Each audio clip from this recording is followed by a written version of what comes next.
Assalamualaikum warahmatullahi wabarakatuh.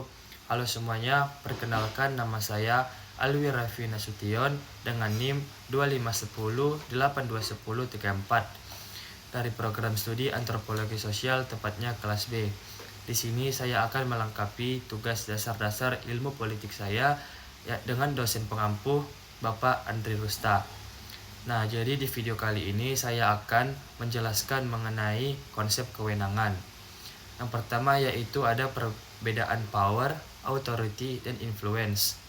Nah, jadi yang pertama yaitu ada power ataupun kekuasaan.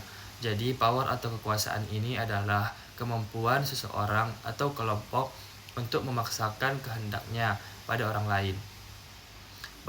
Bahkan jika ada resistensi, sifatnya cenderung memaksa. Contohnya, pemerintah bisa menggunakan aparat untuk menertibkan demonstrasi. Sedangkan yang kedua yaitu ada authority ataupun kewenangan atau otoritas. Nah, jadi authority ini adalah kekuasaan yang diakui dan diterima secara sah oleh masyarakat atau bawahan. Ada dasarnya hukum atau norma yang melandasinya. Contohnya, presiden yang mempunyai otoritas karena dipilih rakyat melalui pemilu. Yang ketiga yaitu ada influence ataupun pengaruh. Jadi, influence ataupun pengaruh ini adalah kemampuan mengaruhi sikap, opini, ataupun perilaku orang lain tanpa paksaan. Biasanya lewat karisma, reputasi, ataupun relasi sosial.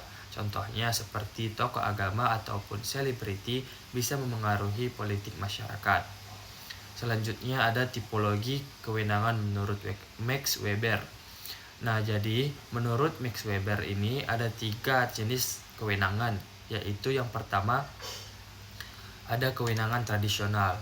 Nah, jadi kewenangan tradisional ini adalah kewenangan yang berdasarkan pada tradisi ataupun kebiasaan yang telah ada sejak lama. Contohnya adalah monarki ataupun sistem kekuasaan yang diwariskan. Yang kedua ada kewenangan karismatik. Jadi kewenangan karismatik ini adalah yang berdasarkan pada kemampuan ataupun kepribadian yang luar biasa dari seseorang pemimpin. Contohnya adalah pemimpin revolusioner ataupun tokoh karismatik lainnya. Yang ketiga ada kewenangan legal rasional. Kewenangan legal rasional ini berdasarkan pada sistem hukum dan birokrasi yang efektif. Contohnya adalah sistem pemerintahan modern yang berdasarkan pada konstitusi dan hukum. Selanjutnya, pentingnya legitimasi politik.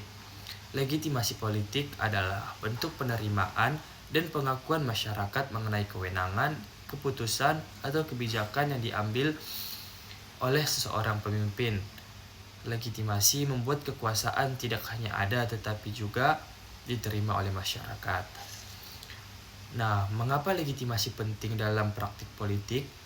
Yang pertama yaitu dapat menjadi sumber stabilitas politik. Yang kedua, meningkatkan kepercayaan publik. Yang ketiga, memperkuat efektivitas kebijakan. Yang keempat, mencegah kritis politik.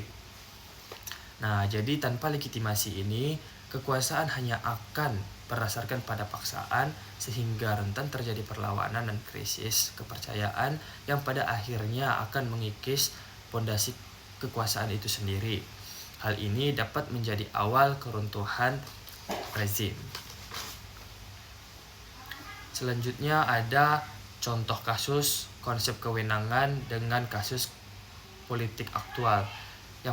Jadi contohnya itu seperti kasus perlawanan terhadap pemerintahan.